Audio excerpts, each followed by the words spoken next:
All right, everybody. So let's just take a look at the markets and see what continuation and reversal trades.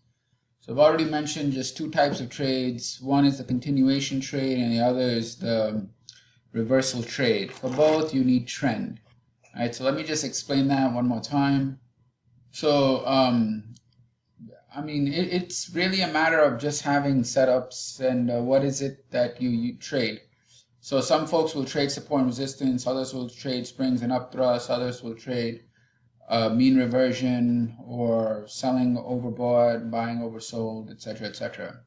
But as a trend trader, it's very logical that if you have a trend, what are the two most obvious types of trades? Well, the most obvious type is some type of trend continuation, which is basically buy the pullback, right? You have a trend continuation in buying the pullback. You have also the breakout, trading the breakout. So those are two types of trend continuation, and finally you have the reversal trade. So you have to ask yourself, in these two types, trend continuation and trend reversal, what is it that you trade? You know, what type of trend continuation? So you have option A, option B. That's basically it. You have option. So you either buying the breakout, it really should be this. Okay.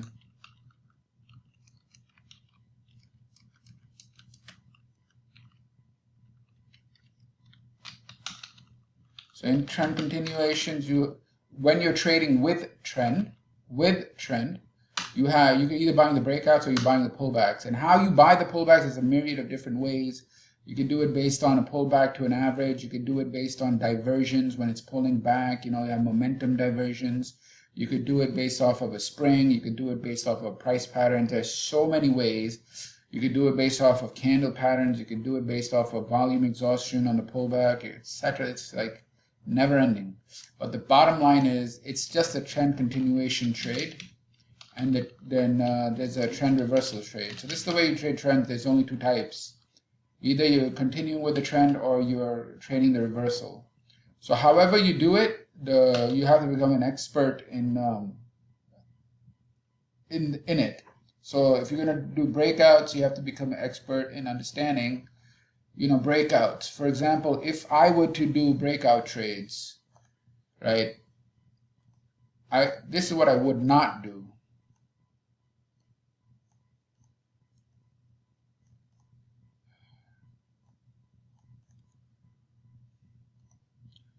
Buying the breakout above here. Buying the breakout like right there. That's an error. Not an error, but this is the worst place to buy. You have a much better opportunity to buy breakouts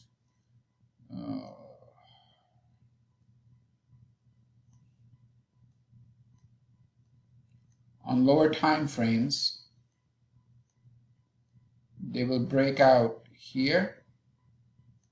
If you look at the lower time frames, it will then break out here. It will break out, because these are the minor breakouts. And then finally, it'll break out here. So you have one area, two area, three. Don't buy the third one. You want to get in within here on lower time frames. You can catch the breakout much within this area instead of up here. So I'm just saying that the idea is like trend continuation trade. You have option A, breakout or pullback, and then whatever this is, the trend reversal trade. If you know how this happens, I'll show an example of how this happened on crude, exactly the way Wyckoff taught it almost, was it like 90 years ago? And I'll show the real example of that, which you're not going to find a lot nowadays. Anyway, so this would be your, this area would be the continuation trades, and then somewhere here the break, and then this would be the reversal trade, right, which then becomes continuation trades, right? So this is the way you do it. All right, now, so I mean these are only two types. This is not rocket science. These are the two types of trades: trend continuation and trend reversal, right? Even support and resistance is, you know, it would be at the level on a retest, support, etc. Okay, without getting into that, we're going to take a look at some trend continuation trades. That's what I'll go over now. And whichever bar, point figure, tape reading, candle, wave, whatever it is that you use, as long as you can fine tune it and become expert at it, it works. All right, so what we see here, market rallies, starts moving sideways here. There's increased in effort. So something's going on over here. Maybe it's, I think it's just because it's 9 o'clock, maybe that's why. But there's some increase in effort. It goes sideways, you have the break, buy the pullback. Get in on the pullback, and it rallies. Again, you get a break, so what are you going to do? Get in pullback, retest, rallies, and breaks. This time it didn't pull back enough, so no point. Here, break, pull back, test, continue. So these are the continuation trades. You basically have a breakout and pullback, breakout and pullback, breakout, pullback, breakout, pullback, and you have to be good about, you know, entering the pullback to get the continuation. So we see here on the ES, you don't have any reversal trades, but you got breakout pullback trades, two of them. One here, one here. It's really, and you can see that the breakout volume is there. I mean, you see the resistance level. This is resistance level. Look at the volume. Volume increases to 18,000 right here, which is the biggest in the base. So we know when it's breaking out, it breaks out on volume, has follow through, comes back, tests. Here again, the volume expansion here in the 17, it goes from 3, 7 to 17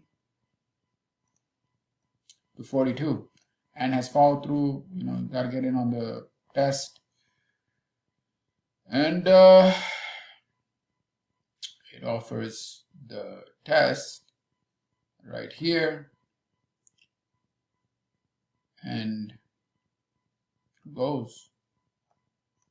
There's a final one that is not, I didn't like it because it's just the thrusts are shortening, and I did not like it because end of day the thrusts are shortening. But here you can clearly see the breakout, and you can see the pullback, and then whatever happens. Okay, so these are your continuation trades. It's pretty hard to execute today, I will say, because today the market just went into very strong markup, and really need to see what's going on. But whatever, it's very strong. And the shorting of the thrust was not accompanied by heavy volumes.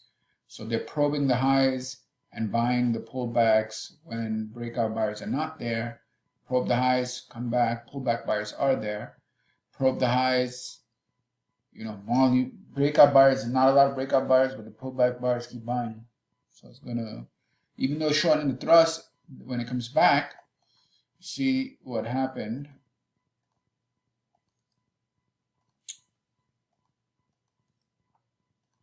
It's the spring. So it's unable to break lower low. It attempted to go down, but it was bought. That's how you know pullback buyers are there, because it's a spring. And then they just keep on going and going. So, all right, so I'm done with this. You just see continuation trades. Now I'll show the reversal trade. This was on crude. It was in the morning, so unfortunately I missed it, but what are you going to do? So you can see the market goes up, up, up, and what happens here is the thrust starts shortening from high to high to high to high. You have a SOT signal.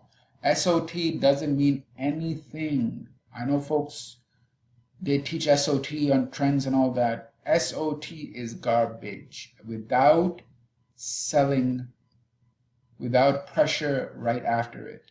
Again, why? SOT can be a probe to go higher.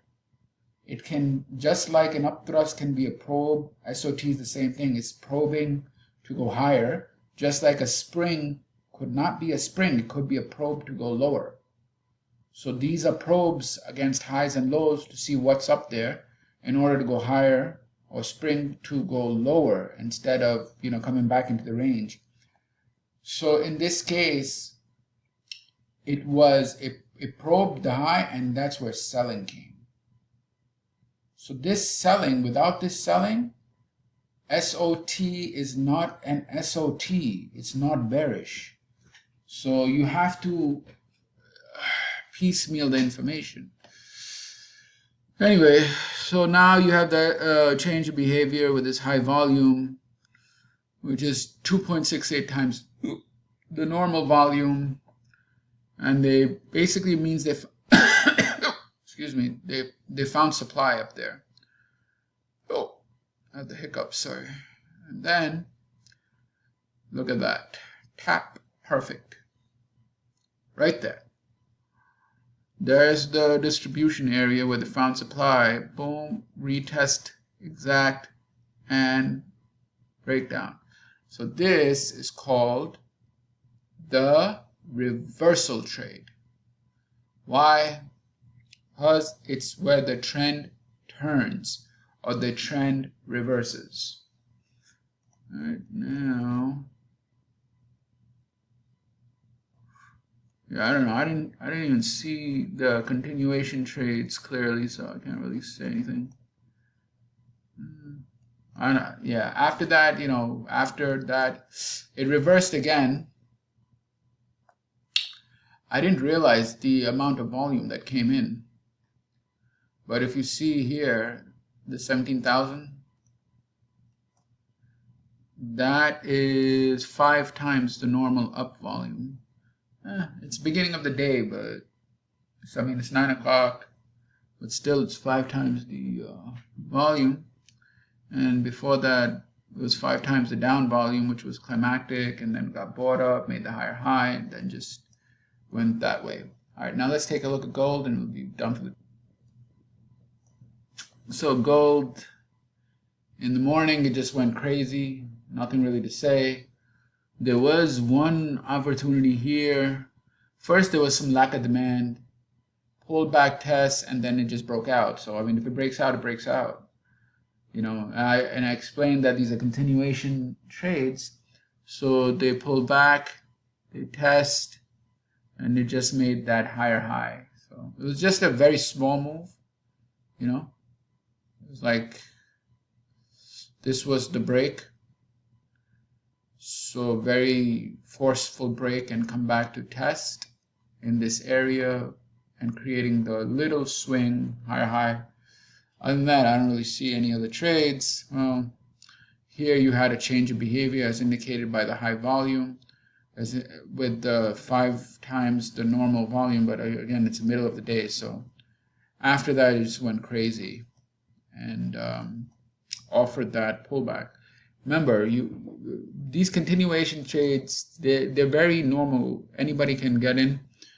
Anybody can trade them. It's just rallies and pullbacks. Rallies and pullbacks. And if you can see the structure of the market in that way, that they rally on good volume and then pull back, then they're tradable. Now, how you get in after the rally and where it needs to go in terms of the pullback, there's tons of ways to do that. It's really, I've seen so many ways. I mean, folks, but what you don't want to do is just buy halfway back. I mean, some folks will buy halfway back, but I think it may work, but I'm not sure what the results are with just buying halfway back, because it may fill you halfway back and then stop you out. So if you're going to buy halfway back, you have to understand the quality of the rally in terms of volume pressure, and then as it's coming down to the halfway back reversal, halfway back pullback, the amount of volume, how it looks when it made the rally, if it retested or not, and the selling up there, all of those things need to be considered. Otherwise, halfway back is not a good strategy unless you can judge the quality of the rally and the pullback that is occurring, the quality of the selling and the pullback. If it's interrupted, meaning if it's pulling back and it has red, then green, then red, then green, that selling is interrupted, meaning it's finding buyers on the way down. So that's good. But if it's a big red bar at the top and you have some sideways movement showing some distributive characteristics, and it's really strong, then I wouldn't buy halfway back. Anyway, bottom line, two types of trades: trend continuation and trend reversal. And what you want to do is just build out those quote-unquote setups, and then execute in terms of how to enter and then how to exit. What is the entry? Are you going to just buy the pullback? How do you buy the pullback? Are you going to wait for a reversal bar, etc.? And then the exit on how to take profit, and how to put your initial stop and move the stop. All right, folks, that's all I got. Take care. Have a good day. Bye.